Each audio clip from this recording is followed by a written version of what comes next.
Waheshimiwa wamesema on my behalf, na kwa hivyo yangu itakuwa mfupi sana. I want to use this opportunity kushukuru our councils, Cliff Ombete and Danson Omari. Number two, I want to thank the President and the Deputy President for responding to our appeal of yesterday. The police had completely refused to listen to us, but our appeal has been listened to, and we want to thank the two leaders for where we have come. Having come this far, I came before the office of the President, and I pleaded that I be given Rashid so as to bring Rashid to hospital together with members of his family. I'm grateful that we were given Rashid. Rashid is now in hospital. I don't even have the energy to address you because I feel very bad as a qualified doctor, a good one, that a man who is now lying in a hospital bed, hapa kwa casualty, with blood oozing from the wound that he undergone a previous operation, was going through this treatment at a police station. I feel really, really bad for this country. But be that as it may, we thank the system that Rashid is now in hospital. Let him stay in hospital. I know the doctors will release him when he is due. But as the police awaits for Rashid to be released, as the family, as his lawyers, as the country waits to hear Rashid's story, we are demanding as the leaders of Kakamega County that Rashid is not going to be dragged into a case which is not his. This matter was preceded by one, circulation of material that suggested that the current governor of Kakamega was involved in witchcraft activities. We noted. It was quickly followed by another series of release on social media of Rashid having... First and foremost, let it go on record, and you have heard from Senator, we failed to convince the police that the life of Rashid is in danger. As lawyers, we presented medical reports. The police refused to release Echesa or take him to hospital. We had to invoke Senator, the majority chief whip of Senate, to get the Deputy President of the Republic of Kenya and His Excellency the President of the Republic of Kenya to intervene to save the life of Rashid Echesa.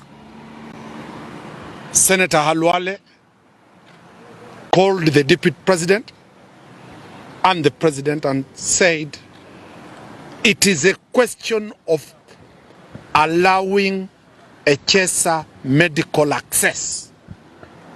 It is not the question that the head of state or the deputy are interfering with the criminal investigations that are going on.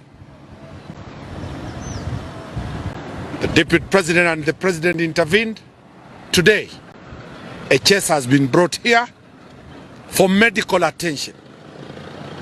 The condition is horrid, as doctors told you. He's bleeding profusely from the wound where he had surgery. We leave it to God, and we leave it in the hands of the doctors. What will happen is subject to what the doctors will decide and how he responds to the emergency treatment that is undergoing. Mr. Cliff can finalize on the other matters. That followed the motor vehicle that was carrying Echesa to hospital. I can confirm that the time he was being brought in to the hospital, it was as a result of intervention. He was actually, let me say, critically ill. The OCS had to call the officers of CID because she's only a custodian, but she had instructions that he should not be released. She insisted that this person is critically ill. He needs a treatment, because even after we brought medical documents to the CID, even after we showed them the documents from the two previous days, when they took him back to the cell, they wrote in the OB that he has been brought back to the station without any complaint. Honestly, isn't this rogue? Be as it may, he has been brought in. He is critical. He's been checked on. Tests are being conducted. He's actually bleeding quite a lot from the wound. We as lawyers cannot say much about the condition. All that we know is that he's totally unwell.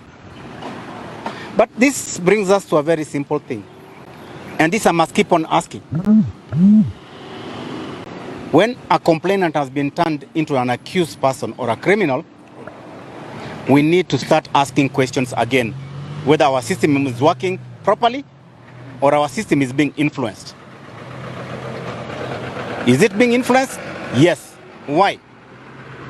When somebody comes and tells you he has used 240 million shillings because he has been extorted, the question would be, what had he done that was so crucial, that was so bad, that was so negative, that he had to get 240 million to cover up?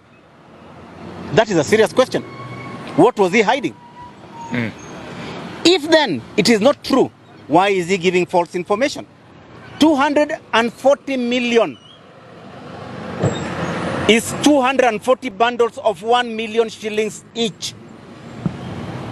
How do you carry that? Does it have paper trail? Where did you get it from? Can you be able to prove? If you cannot be able to prove, then you have no case. And until this particular moment, the police have nothing. So I'll ask some, for me, it now cuts across the board. The people of Kakamega, question 240 million, where it came from. Pesa yetu. And find out whether your state of development, are you developing, or 240 million shillings is missing? Are you a God-fearing community? Because now you are being the butt of the jokes. Muna uchawi, muna uganga, muna fertilizer mbaya, kila kitu is coming out. So the question would be, are you a fearing nation that fears God? If so, are you having a governor that fears God? Kama yeye anaendanga kwa uganga, then you have a problem. Mimi naona ni kama itahitaji murudi by election. Ama mtoe governor. Lakini hiyo yini ndio mnajua. But in the meantime, Barasa needs to answer questions. And they are not few, they are many. And they are not small, they are critical. They are crucial.